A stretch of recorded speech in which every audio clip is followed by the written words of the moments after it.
Olá, professor André, tá me ouvindo? Boa noite, tudo bem, Mário? Vou aumentar aqui Boa noite, o professor. volume. Que bom que você está aqui com a Boa noite. gente. Vamos começar então? Você está aparecendo, Então, gente, tá aparecendo, como? tá aparecendo metade do seu rosto só. Só um pouquinho mais para trás. Perfeito? Ok? Vamos começar então? Pois não. Então, pessoal, sejam muito bem-vindos, muito bem-vindas. Nossa live de hoje vai ser sobre teoria da não violência e sistema penal, que é sobre o pós-doutorado do professor André Jamberadino. O professor André Jamberadino é mestre e doutor pela Universidade Federal do Paraná, é visiting scholar pela Columbia Law University, onde ele fez o pós-doutorado sobre teoria da não violência. É coordenador do NUPEP, que é o Núcleo de Política Criminal e Execução Penal da Defensoria Pública do Estado do Paraná. É defensor público e também é professor da pós-graduação na Universidade Federal do Paraná no curso de Direito e em Sociologia. Seja muito bem-vindo, professor. É um prazer ter você aqui com a gente. E para mim é um prazer especial por você sempre ter me acompanhado por toda a minha trajetória acadêmica. Então, finalmente o pupilo está aqui para poder dialogar com o seu mestre. Fico muito feliz. Acho que está todo mundo muito entusiasmado para poder ouvir o que você tem para contar para a gente sobre a sua pesquisa. E é um tema tão importante nos dias de hoje que é a não violência, né? Um tema que nunca vai sair de moda. Então, quando a gente fala de não violência, a gente geralmente lembra do Martin Luther King, lembra do Gandhi, mas o senhor estudou bastante, de maneira muito profunda, a teoria da não violência e é um notório estudioso da justiça restaurativa e crítico do sistema penal. Então, se o senhor poderia contar para a gente como que foi a sua pesquisa na Columbia Law University, e se quiser complementar também a minha apresentação, fique à vontade, tá? Passo a palavra para você, professor André, e seja super bem-vindo. Obrigado. Boa noite, Mário, a quem estiver assistindo também. Eu primeiro quero agradecer teu convite de estar aqui para conversar, né, nesse ambiente novo aí, mais informal, né? Eu vi que você tem feito várias lives nos últimos dias, né, semanas, conversa, é bem legal, é uma iniciativa importante, trazer temas, enfim. Eu agradeço também pelo espaço, no sentido que, como eu comentei com você, é a primeira vez que eu estou falando, vamos dizer assim, sobre o tema, né, do pós-doc, até tem que falar mais. A primeira coisa que eu queria dizer é que é um pouco assustador, eu não concordo com a utilização dos verbos no passado. Você falou que eu estudei isso, fiz o trabalho, porque se tem algo que se coloca assim nesse tema, é a sua impossibilidade de esgotamento e até quando eu cheguei lá, é um período curto, né? 6 meses, um estágio de pós-doutorado lá nos Estados Unidos. Foi uma das primeiras coisas que eu percebi foi que talvez seja uma pesquisa para o resto da vida, né? Não para 6 meses. Então, na verdade, eu até prefiro pensar que eu me aprofundei um pouco mais nesse período aí que eu fiquei lá, do que qualquer outra coisa. Eu preciso escrever, claro, sobre isso. Estou escrevendo, né? Mas é tanta coisa, são tantas vertentes, tantas críticas, tantas dimensões possíveis que a gente fica até um pouco perdido. Então, a minha ajuda até é organizar um pouco as ideias para conversar com você hoje, né? É uma forma interessante de ajudar. Então, eu acabei indo até dentro de um programa da Universidade Federal do Paraná, de professor visitante júnior, júnior ainda, né, ainda bem, mas lá pela Colômbia, pela Escola de Direito da Colômbia, como pesquisador visitante, não exatamente como professor visitante, né, como você colocou, o Visiting Scholar. E o tema do projeto, assim, a questão de pesquisa colocada, tendo como tutor, né, supervisor, orientador, o professor Bernard Harcourt, foi como a teoria e a prática da não violência, ao longo de sua história, poderia contribuir para a crítica da pena, né? Essa é o ponto de interrogação, né? Se há algo a contribuir, como eu poderia contribuir? Quer dizer, a analogia da pena com a guerra, o paradigma da guerra, ou do criminoso, do condenado como inimigo, não é novidade, é algo bastante corriqueiro e frequente, né, na crítica, no discurso mais crítico em direito penal. Mas, apesar disso, a gente não costuma buscar tantos paralelos com a crítica da guerra para a crítica da pena, né?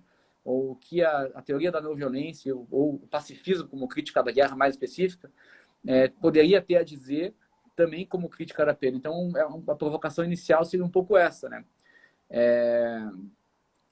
eu estive lá, então, em Nova York durante 3 meses, foi tudo bem, né? Tudo normal. Fiquei bastante na biblioteca, etc., como é uma pesquisa, né? Então, sobretudo bibliográfica, né? Num período tão curto. Aí veio esse tal, né, de coronavírus e as coisas ficaram bastante complicadas, né? Nesse período, a cidade de Nova York foi a capital global, né, da pandemia, teve um número de mortes muito grande, muito rápido, né? Então fechou tudo. Aí nos 3 meses finais eu continuei lá, mas acabei fazendo mais, né, uma pesquisa com a grande quantidade de documentos acessíveis em modo digital. Eu estou em pernilongo gigante aqui e eu estou tentando me adaptar da prática da novidade minutos aqui Não abra mão da não violência para lidar com ele. em relação ao pernilongo. E aí eu acabei ficando mais em casa, estava com a minha família, né? Mas mesmo assim foi bastante rico, bastante produtivo, assim, foi bem uma experiência. É sempre bom, né? Sair um pouco, eu estava precisando também. Então, nesse sentido, foi bem legal. E agora estamos aí, né? Em casa, em home office, muita coisa pela Defensoria Pública, lidando com essas questões diretamente no dia a dia, né? Como parte do trabalho também, e pensando nisso, né? De certa forma, o que eu queria colocar em primeiro lugar é que não é um tema simpático falar de não violência, eu tenho consciência disso. Não é algo popular. Talvez se eu falasse de, sei lá, de violência revolucionária, alguma coisa no sentido, tivesse um apelo imediato maior, uma ressonância maior, inclusive em meio acadêmico, né? Existe muita desconfiança em relação ao discurso, ao tema da não violência. Até muito porque, primeiro porque a violência é algo tido como óbvio, né? É bastante naturalizada na nossa formação, até na nossa forma de aprender a história, né? Praticamente estudar história, às vezes, parece que a gente está estudando história das guerras, né? Não tem nenhuma palavra no nosso idioma, em vários idiomas ocidentais, para se contrapor a violência. Aí você tem que ficar criando neologismos ou usar não violência na frente, né? Até o Gandhi enfrentou isso, né? Ele começou trabalhando com a noção de ahimsa, que na língua, no idioma seria não violência, mas depois ele inventou uma palavra, né? Que foi satyagraha, né? Que significa a força da verdade, a força da alma, no sentido até de colocar e tentar fugir de uma concepção bastante pejorativa de não violência, que é muito corrente, que seria passividade, uma resistência passiva, você aceitar que te façam injustiça, quando é exatamente o contrário, né? Na verdade, ela é uma forma de resistência, e é uma forma de resistência que renuncia ao modo violento, né? E busca modos não violentos de assumir. Mas existe um debate muito complexo, que eu nem vou também entrar aqui com você, porque acho que fugiria um pouco do tema, que é também a própria dificuldade semântica de você definir o que é violência, né? Algumas observações são importantes a gente colocar. É claro que existe uma tendência que se consolidou durante o século XX de reduzir a ideia de violência à violência individual e ignorar que atos estatais são violência também. E aqui já, sobretudo, né, se a gente pensar na pena, né? na atividade, enfim, tida como a violência legítima, né? Segundo Weber. A gente aprende a naturalizar a violência estrutural, institucional, e a ter, enfim, essa intolerância com a violência individual. Isso é muito complicado, muito perigoso. Eu não queria começar dessa premissa. Eu queria começar colocando essa importância da gente buscar, até como exercício mental, desnaturalizar as coisas, inclusive a violência. A gente não pode ser refém do militarismo, como muitas sociedades ocidentais são. A gente olha para os Estados Unidos, que né, a gente aprende a entender como liderança do Ocidente, você vê que é uma sociedade refém do militarismo, que até setores daquela sociedade que não são diretamente voltados à guerra e à produção na guerra, de certa forma servem à guerra, né? Você tem práticas das instituições educativas, educacionais, de pesquisa, de ciência, não militares, mas que acabam servindo, acabam desenvolvendo o desenvolvimento tecnológico, né? Que tem tantas utilidades, mas uma grande motivação em boa parte dele foi para você conseguir fazer hoje a chamada guerra assimétrica ou robótica no Oriente Médio, que parece estar jogando videogame, né? Você manda lá os drones, explode tudo, etc, né? Então, a gente precisa se libertar disso, né? E é importante colocar que não é aceitar passivamente a injustiça, né? Justamente o contrário. Aí alguém pode perguntar assim, mas como é que você vai aceitar, como é que você vai reagir de forma não violenta a uma bomba nuclear caindo na tua cabeça, né? Por exemplo. E a gente tem que começar a inverter as perguntas. Como é que você reage de forma violenta a uma bomba nuclear caindo na tua cabeça, né? Afinal de contas. Até que ponto também é um método eficaz de reação. Então, até que momento a gente vai acreditar nessa aposta de que a violência é o melhor método para conter a violência, né? Que é a linha de justificação da guerra, do investimento maciço na defesa, em aparatos militares que diversos países têm, não é o caso do Brasil, mas os países líderes aí do mundo, né, têm, e é a linha de justificação da pena também, né, porque é a mesma, né, e a gente tem esse paralelo, né, a pena privativa de liberdade ou a pena de morte, onde ela continua sendo aplicada, como em vários estados americanos, a linha de justificação é a violência, né, não violenta, que seria conter, prevenir, né, produzir um efeito de intimidação e assim por diante. Então a gente começa, eu comecei a buscar alguns autores, enfim, na teoria crítica do século XX, que tratassem desse assunto de uma forma mais direta, mais profunda, assim, né? É difícil você encontrar esse tratamento na literatura revolucionária, bolchevique, etc., embora exista um debate muito interessante, especialmente no início da Revolução Russa, né, sobre isso também. Esse é um ponto até que tem que ser aprofundado. Mas, em geral, né, numa perspectiva mais marxista, como numa frase muito famosa, né, a violência é a parteira da história, né? E a própria estrutura de conflito entre classes não deixa muita saída para isso. Mas mesmo no campo crítico, mesmo no campo decorrente do desenvolvimento da escola de Frankfurt, você tem uma série de autores e possibilidades de reflexão. O próprio Walter Benjamin, por exemplo, ele rejeita, num texto famoso, ele chama Crítica da Violência, essa ideia instrumentalista da violência, né? Que a violência é uma técnica ou é um meio. E que é algo, até se a gente pensar hoje nessa coisa meio estranha, simplista demais que a gente tem, direita e esquerda, né? Comunista liberal, como se o mundo fosse organizado só dessa forma, você às vezes tem essa percepção assim, de que a disputa estaria só nos fins, porque o meio todo mundo concorda, então, que o meio é de algum modo a violência, né, em algum momento. E será que é isso mesmo? Né? Será que a gente não tem que questionar o meio também? Né? O Gandhi tem uma frase bonita, né, que ele falava, né, o caminho é a meta, né?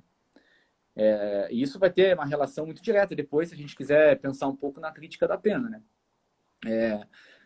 Ainda que os fins são os melhores possíveis, mas a gente tem que parar e discutir quais são os meios que a gente está utilizando para buscar chegar naqueles fins. É um pouco isso a ideia. Então, um exemplo de autora bem contemporânea, que é até uma sugestão de leitura, é a Judith Butler, extremamente atual, que é claro, muito conhecida pela toda a sua reflexão no campo, né, das teorias de gênero, etc., mas muito além disso, ela talvez seja a maior filósofa viva hoje. E o fato dela ter sido expulsa, achinelada do Brasil, né, de palestra, é um indicativo do buraco em que a gente está, né, em termos culturais, intelectuais. E ela acabou de publicar um livro, publicou no começo desse ano, eu acredito que a tradução já esteja saindo em português, que chama A Força da Não Violência, em que ela coloca uma perspectiva muito interessante. Ela foge um pouco daquela concepção, às vezes um pouco também estereotipada, de uma atitude meramente moral, individual, interior, e coloca a não violência como prática política, como prática social e com expressão da raiva. Ela usa um termo muito interessante que seria a não violência agressiva, né, que parece até contraditório, mas não é, dentro dessa concepção. Na verdade, até o próprio Gandhi, com Satyagraha, ele queria dizer algo similar a isso. O Einstein falava em pacifismo militante também, que é muito mais do que ausência, não é um princípio de ausência da violência ou de rejeição dogmática de qualquer forma de violência, que pode levar até a questionar a legítima defesa, em alguns casos, né? Não é nem essa discussão, mas é um compromisso com o que você vai fazer com essa raiva que é inevitável diante da injustiça, diante da opressão. Ou o que você vai fazer com os conflitos que são inerentes aos laços sociais. E esse é outro ponto, né? Não é uma perspectiva que visa forçar um consenso, né, na nossa sociedade, né? Falsificar um consenso que não existe. Bem longe disso, pelo contrário. Né? Até você já deve estar percebendo vários links com os nossos debates sobre justiça restaurativa e como que ela tem que ser, né? Numa perspectiva mais socialmente crítica, consciente, né, das mazelas sociais, né? Você reconhece o conflito, você reconhece o problema tem que ser explicitado, e a questão é o que você faz com aquilo, né? Tem uma outra muito legal também, muito interessante, foi a troca de cartas entre o Einstein e o Freud, em 1932, né? O Einstein escreveu para o Freud, dois caras, assim, bastante, né? Nada mais ou menos, né? O Einstein escreveu para o Freud e perguntou, né? Ainda que a gente pense diferente, o Einstein é um pacifista declarado, né? Apesar da fórmula dele depois ter servido para fazer a bomba atômica na Segunda Guerra, né? Contra a vontade dele, né? Mas o Freud não, né, a princípio. E o Freud já tinha escrito sobre o impulso de Bort, etc., né? Aquela coisa, né, se a natureza humana é violenta, enfim. E o Einstein perguntou para o Freud, né, é isso, né? Não tem nada que a gente possa fazer para prevenir a guerra, né? E o Freud respondeu numa carta mais extensa, vale a pena ser lida, é bem fácil de encontrar na internet, em que ele fala que, na visão dele, o ser humano tem esses dois instintos conflitantes, né, o Eros e o impulso de morte, mas que a gente tem que matar o instinto de morte, né? E ele escreve uma frase impactante, que a gente tem que buscar construir relações de identidade. Porque a identidade é uma das formas de produzir laços emocionais. E aí ele escreve, tudo que produz laços emocionais entre as pessoas tem efeito contrário à guerra. Então ele responde o Einstein basicamente dizendo isso, que a melhor forma de prevenir a guerra é produzir instituições, políticas públicas e relações horizontais sociais que produzam laços emocionais. Claro que nem sempre vai ser o laço de afeto, de amor que a gente tem com familiares. Esse laço de identidade, de reconhecimento do outro como ser humano. Ou como a Judith Butler escreveu nesse livro novo dela, o reconhecimento de que toda vida é digna de luto. Esses são os termos que ela usa, né? Nós estamos todos interconectados e todos nós, se viermos a morrer, somos dignos de luto, merecemos o luto. Né? Nenhuma vida é descartável. É basicamente daí que ela parte, dizendo então que é uma concepção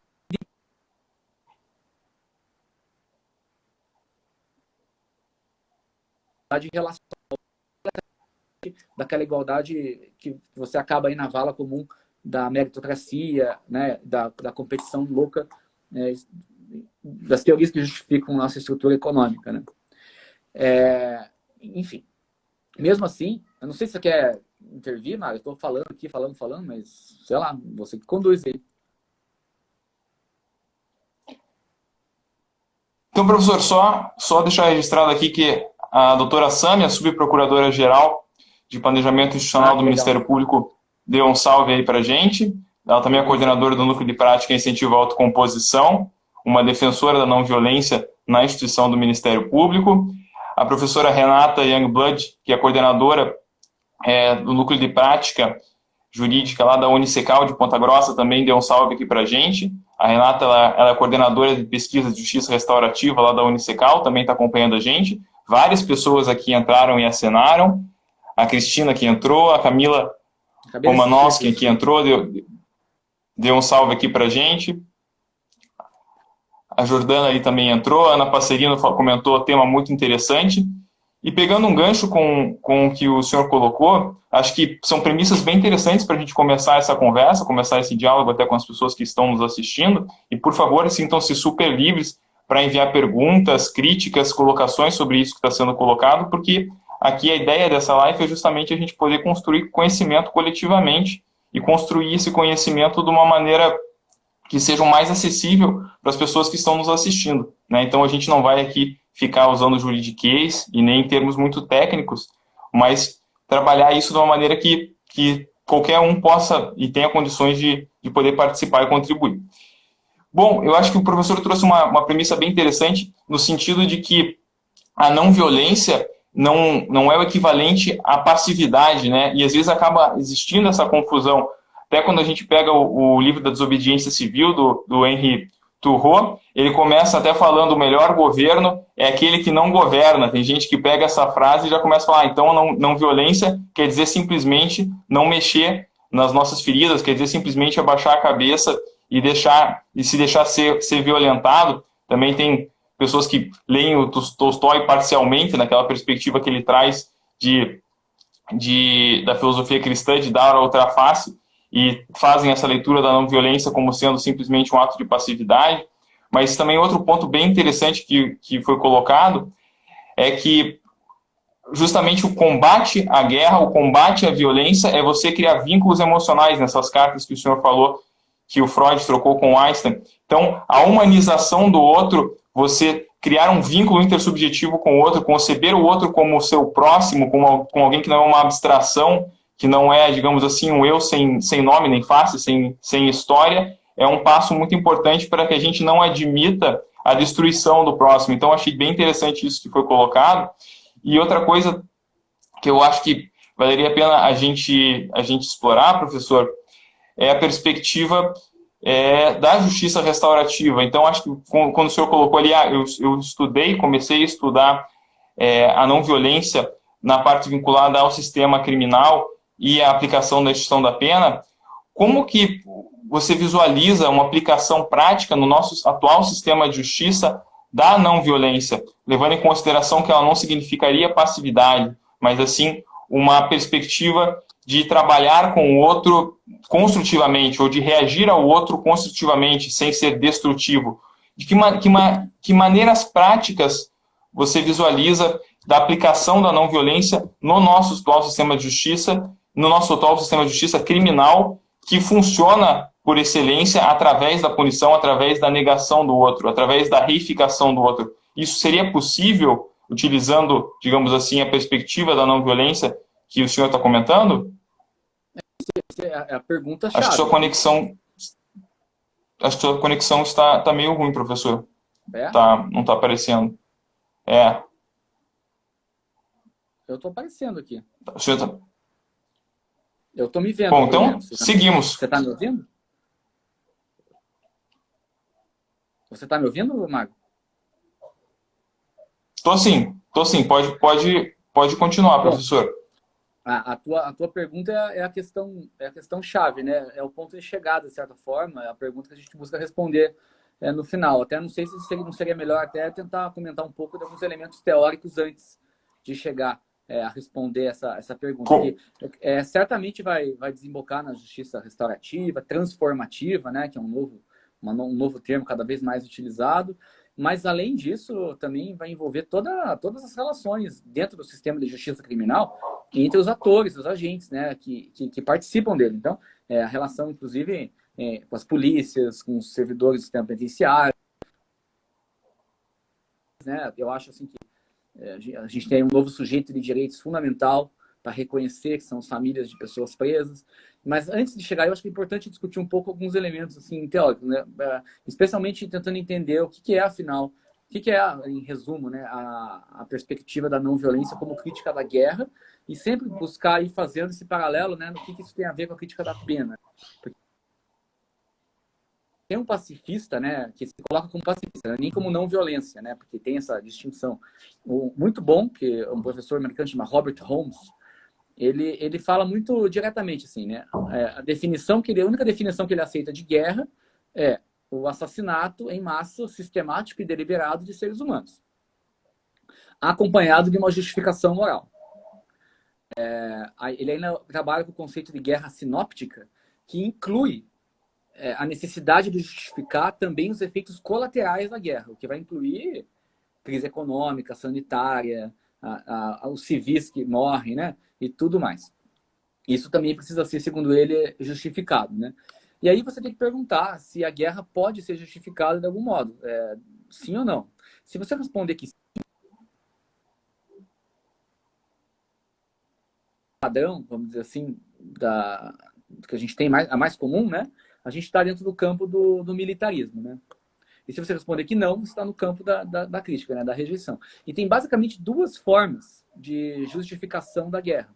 Assim, claro, tem várias, na verdade, mas elas têm duas principais perspectivas teóricas de justificação da guerra, que seria, a gente pode fazer a referência à teoria da guerra justa, do Santo Agostinho, e as teorias que ficam dentro do campo grande do chamado realismo político, né?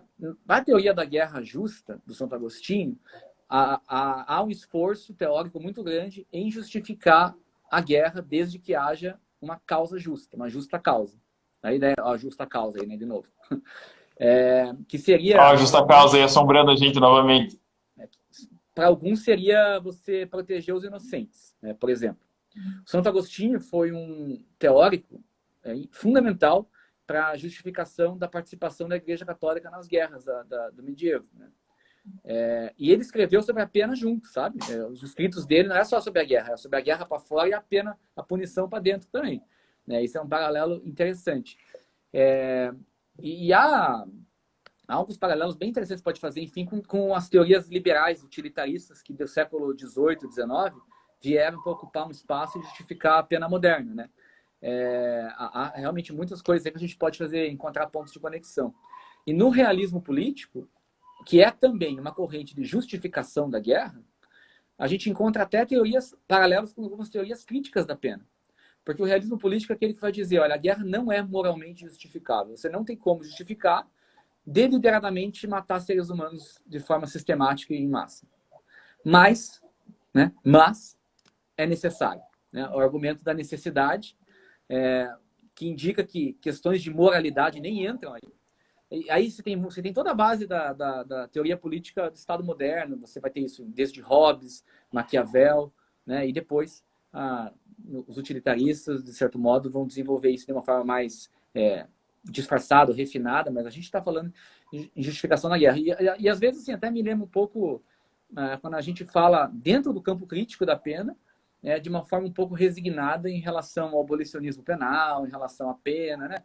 Que é tudo impossível de mudar, que você só vai ter outra concepção após uma revolução total, uma transformação total nas estruturas da sociedade, até, enfim, uma reflexão, um ponto de interrogação, uma provocação mesmo, se até que ponto algumas concepções que a gente reproduz no discurso acadêmico, crítico, não se inseririam como uma vertente do que a gente chama de um realismo político. É um campo de justificação da guerra, ainda que seja pela necessidade, ainda que não seja uma justificação moral. Né?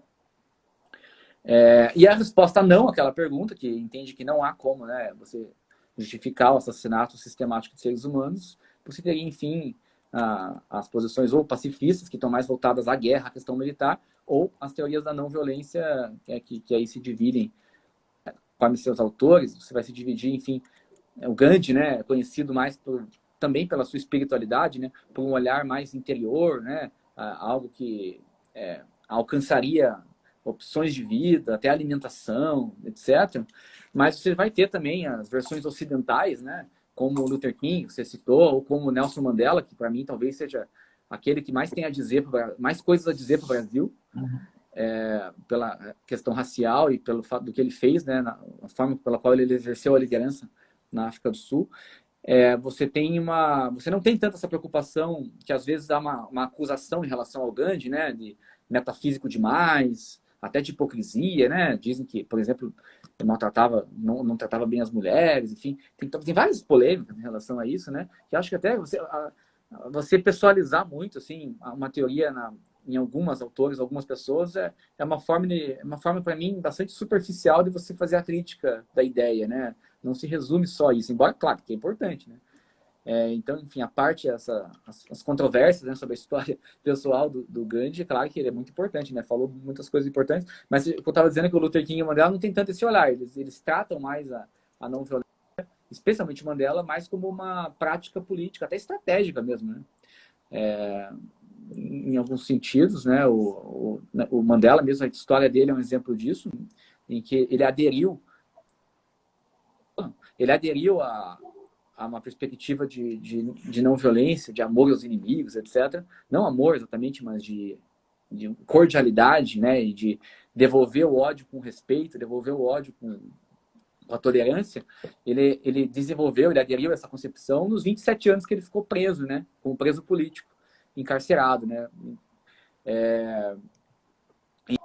Mas, basicamente, acho que é legal se a gente colocar. Qual que é a principal objeção para o pacifismo, para a não violência? É que só daria certo se todo mundo aderisse, se todo mundo concordasse, né? Essa é a objeção mais comum.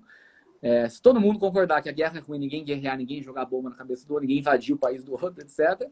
Ou, no caso interno, né? Ninguém agredir os outros, ou a gente não tem justiças estruturais, etc. Aí, maravilha. Mas quando você só tem... quando você tem alguns que cometem esses tipos de ato, você precisa, então, da violência, do caso, para proteger a maioria justa, né? Essa é a principal objeção, acho que com várias versões vai aparecer. Basicamente está dizendo que a consequência de você se abster da violência é pior do que a consequência de você aderir à violência, né? No caso, você não fazer guerra seria pior do que você fazer a guerra. A gente tem isso, para fazer o paralelo, no garantismo penal, né? O Luiz de Ferraioli, por exemplo, escreve isso com todas as letras, né? Ele defende um direito penal mínimo, que respeita o réu, mas ele escreve que tem que ter, porque se não tiver, você pode ter a opressão do mais forte contra o mais fraco e assim por diante, né? Na verdade, é a mesma justificação da violência estatal de si, né? Eu estou tentando dizer que você desenvolver uma perspectiva de não violência vai implicar na ruptura com premissas da nossa teoria do Estado, a teoria política, que são bastante interessantes se você forçar a exercitar essas rupturas teóricas, sabe? Pode levar a gente para lugares que a gente nunca discutiu assim mais a sério, inclusive no discurso mais crítico, né? Agora que eu consegui ver o bate-papo aqui, eu vi que o Flávio estava ali também, assinou, o Lohan, a sua avó está assistindo, você viu? E agora o meu amigo Gustavo Arnes aqui acenou. Um abraço, Gustavo. O Flávio também. Enfim. Então, tentando chegar mais perto do que você tinha colocado, né, da tua pergunta. O que esse monte de gente, né, esses autores poderiam ter a dizer em relação à pena, né? Em relação à pergunta do que a gente pode fazer diante do mal, diante da injustiça, diante da agressão, né? Um pouco a pergunta é essa. O primeiro ponto, vou repetir, é a rejeição de uma concepção meramente instrumentalista de violência, né? Que a coloca como meio para alcançar um fim. Porque aí você vai acabar justificando.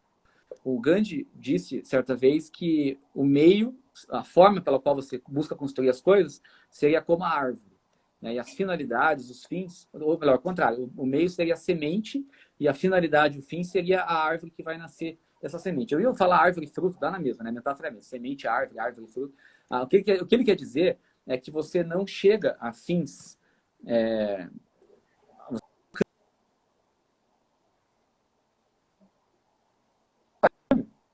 Eu não sei nem onde é que estava isso, que sistematiza assim, meios e fins em relação à sua natureza violenta ou não violenta, que é interessante. Você coloca assim, meio violento, com finalidade violenta, você pode ter o que a gente chama de um regime político de ditadura, né? Autoritário. Então, tanto o meio como a finalidade é violenta. E se você quiser, a gente pode incluir culturais como violência também, né? Que me parece bastante pertinente. Uma concepção meramente individual. Tem meio violento para fins não violentos, é o que a gente chama de democracia moderna, né? Assim, em tese, né? Supostamente. Ou talvez o socialismo utópico, né? Ou o socialismo que se buscou construir no século.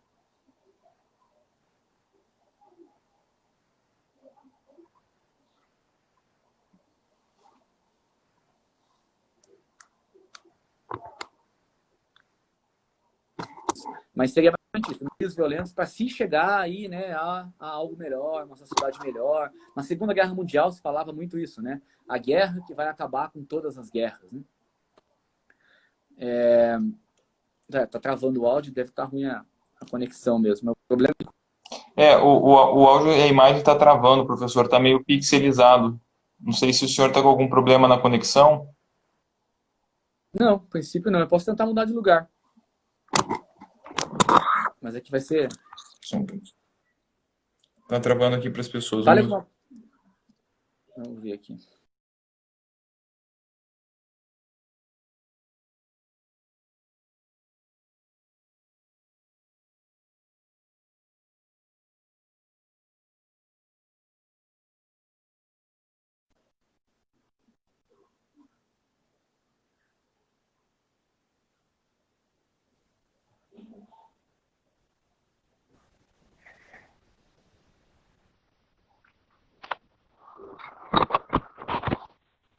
O professor está me ouvindo?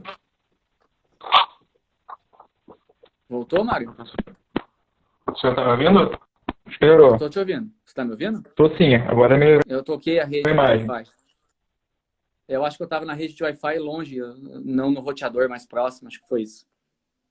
Então, perfeito. Estamos com o professor André Full HD aí. Agora dá para ouvir bem. Pode continuar. Eu estava dizendo, então, meios violentos, fins violentos, ditadura, ou se a gente quiser fazer uma crítica da democracia que a gente tem atual, também, né? Uma democracia que acaba corroborando violências estruturais. Mas, a princípio, meio violento e fins não violentos seria a concepção idealizada de democracia ocidental, né?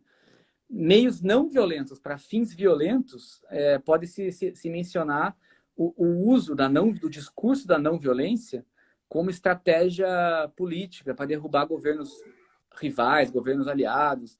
Isso é uma questão importante porque há uma acusação de que a narrativa da não violência teria sido cooptada pelos Estados Unidos durante o século XX e utilizada até pela CIA, que tem até né, alguns textos que indicam que até a CIA estaria por trás do recrutamento de autores para defender a não violência em determinados países, com um fim específico para derrubar governos rivais, né? Essa crítica é muito bem desenvolvida num livro do Domenico Losurdo, que é um autor italiano que faleceu recentemente, muito bom, muito crítico, vale a pena ser lido. Ele tem um livro bastante cético e bastante crítico em relação à não violência, né? Chama Não Violência, uma história fora do mito.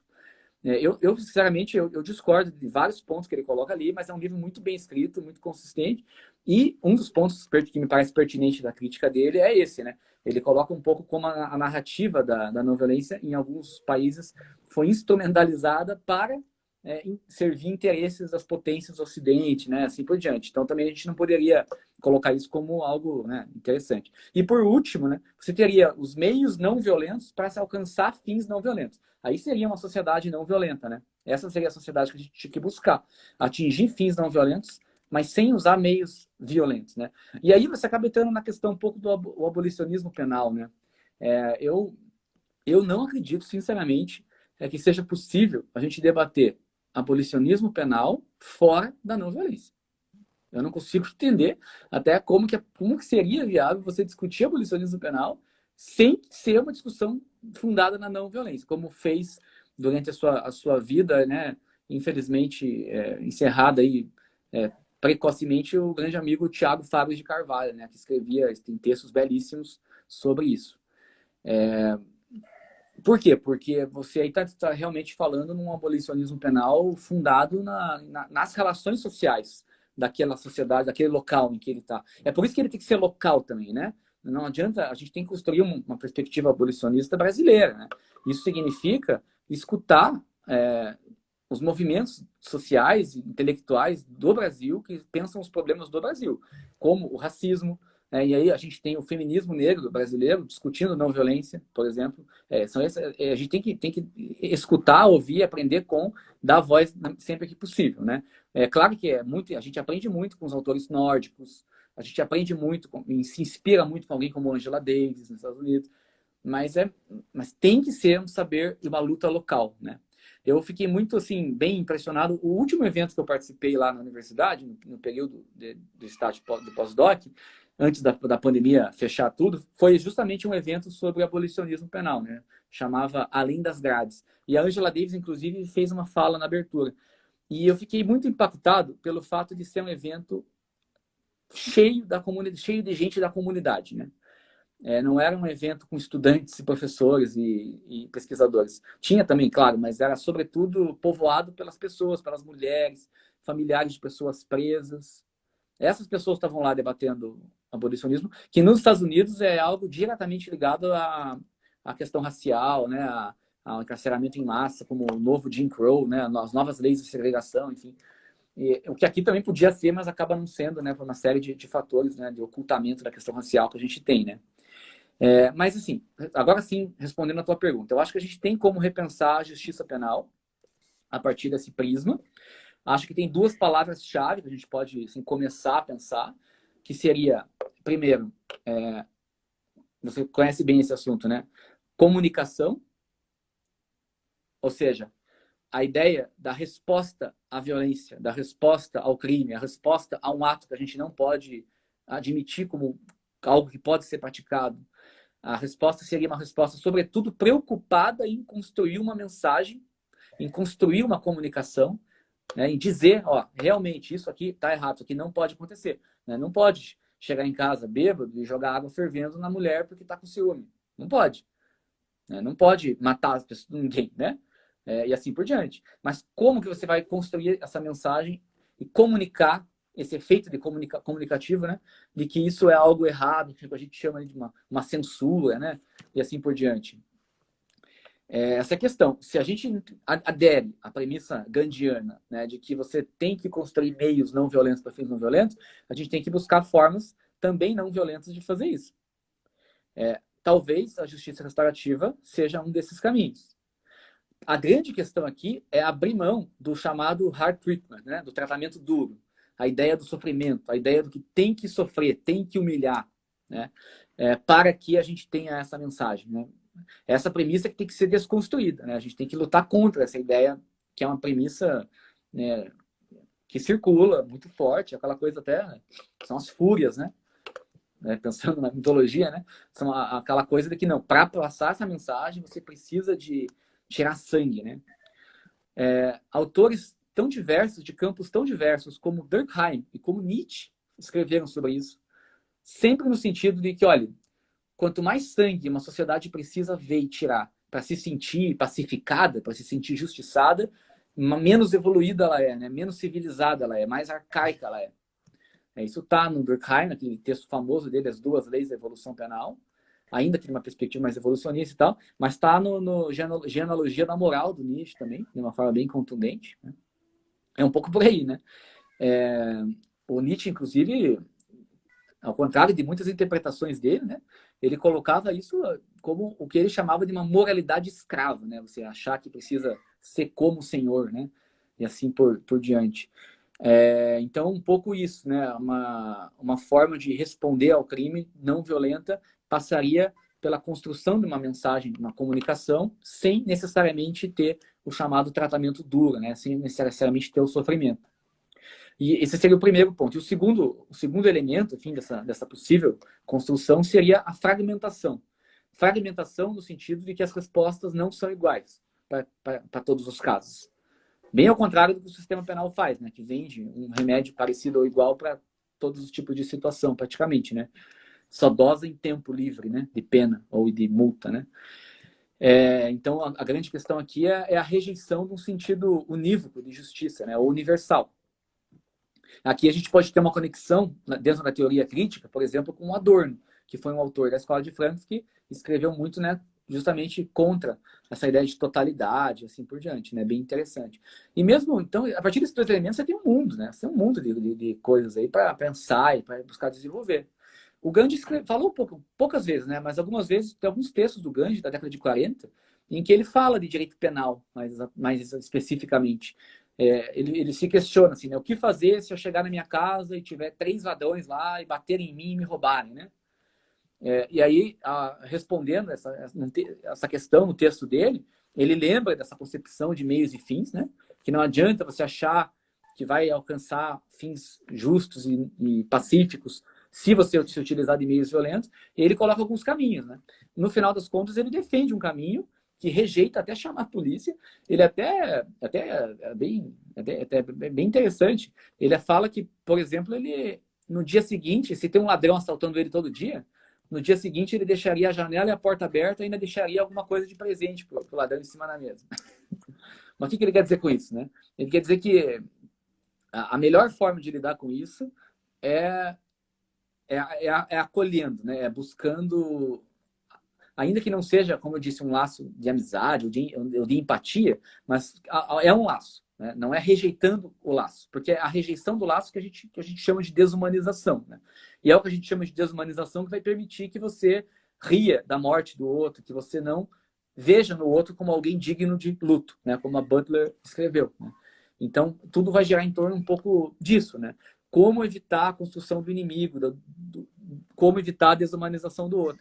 E aí, de novo, a ideia do encontro, né, da interação face a face, que a justiça restaurativa traz, vai também nessa linha, né, nesse sentido, como um espaço social capaz de desconstruir o outro como inimigo, né?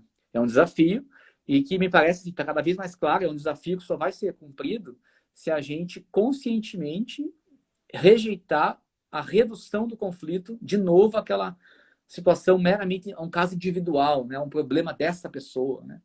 Se a gente não conseguir entender que esse conflito, esse micro-conflito que está na nossa frente, é expressão, é sintoma de injustiças e violências estruturais maiores do que aquelas pessoas, a gente corre o risco de reproduzir, no que a gente chama de um espaço restaurativo, a restauração do que a gente não quer restaurar, né? A restauração do machismo, a restauração da injustiça de classe, né?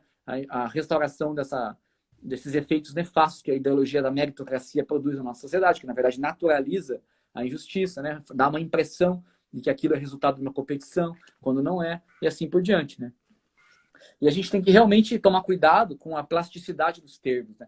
O meu supervisor lá, o Bernard Harcourt, que é um grande professor, acabou de lançar um livro espetacular chamado Crítica e Praxis, enorme, em que ele faz uma revisão teórica de vários teóricos da teoria crítica, da escola de Frankfurt, da filosofia. Ele talvez seja o Foucaultiano mais importante. O Clécio Lemos, né, que também fez o estágio de pós-doutoramento com ele, um ano antes que eu, acabou de publicar uma entrevista que ele fez com ele, em português, tá? É fácil de achar, muito legal, muito interessante. Ele é bem cético.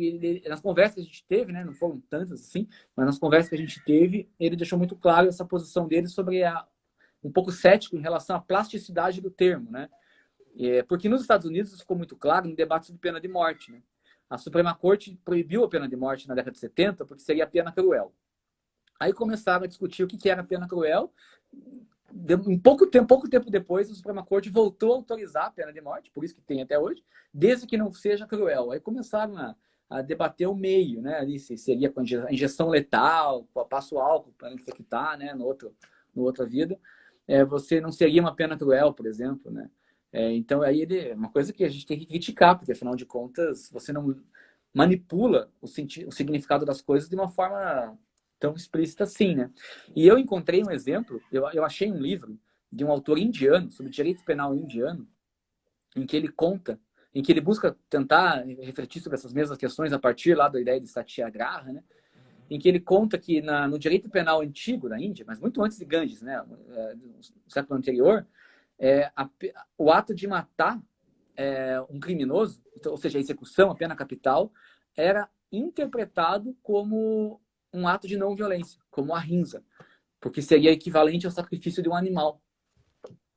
Quer dizer, aí você percebe que a linguagem acaba permitindo tudo, né? E até eu assisti a Cristina, muito legal, inclusive no canal do Daniel Achuti, né? Ela fez uma fala agora há pouco.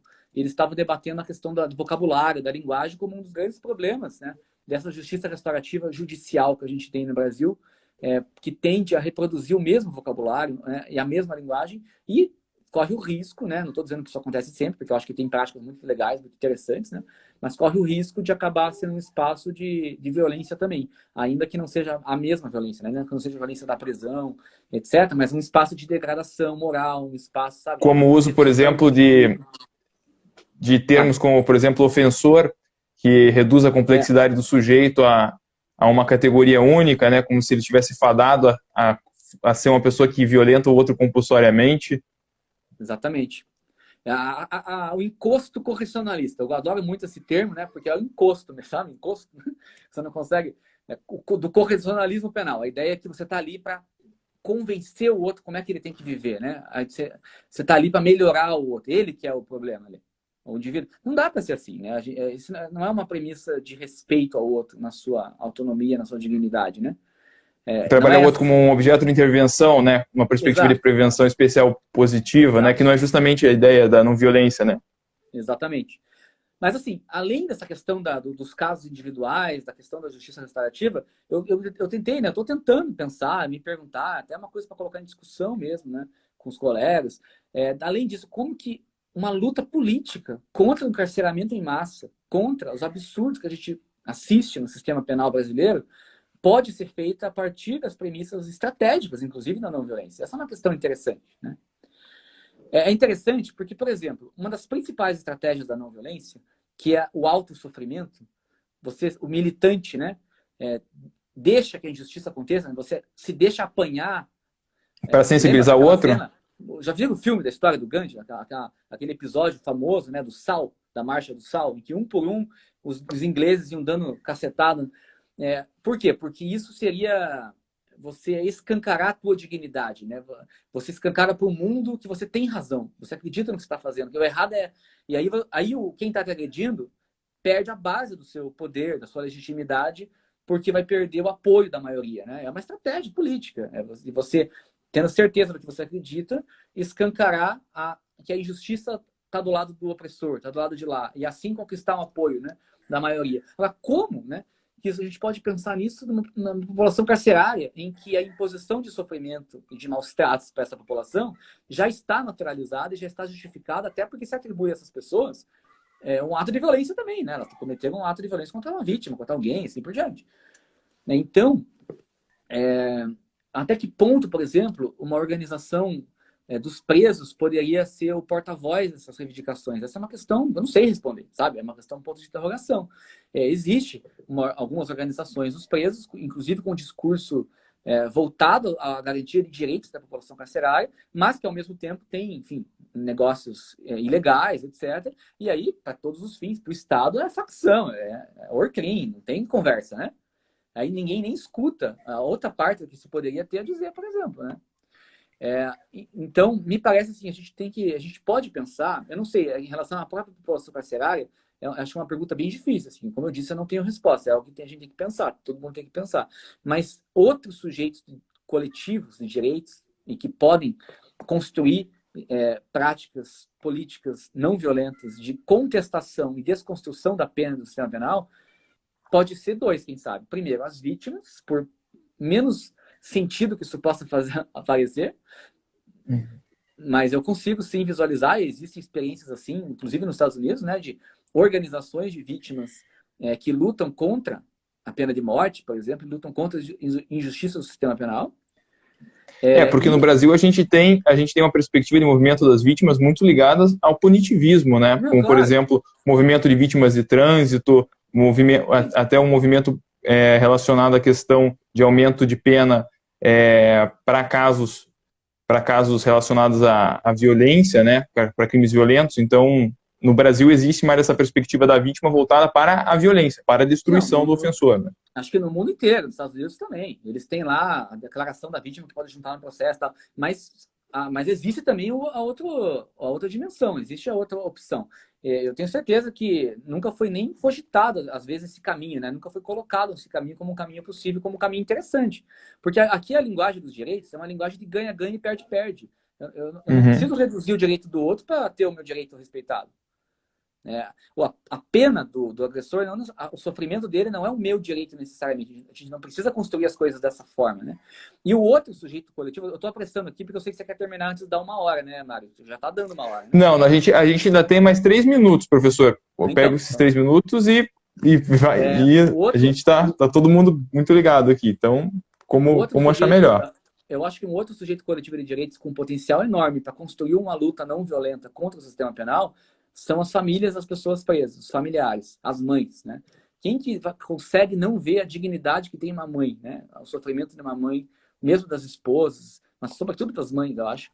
E isso, a pandemia tem estimulado no Brasil, em todos os estados, a organização de familiares. Aqui no Paraná mesmo, a Defensoria ajudou a organizar um fórum das famílias, a Pastoral Carcerária tem liderado uma frente pelo desencarceramento, e essas frentes pelo desencarceramento no Brasil todo, elas têm o protagonismo dos familiares, né?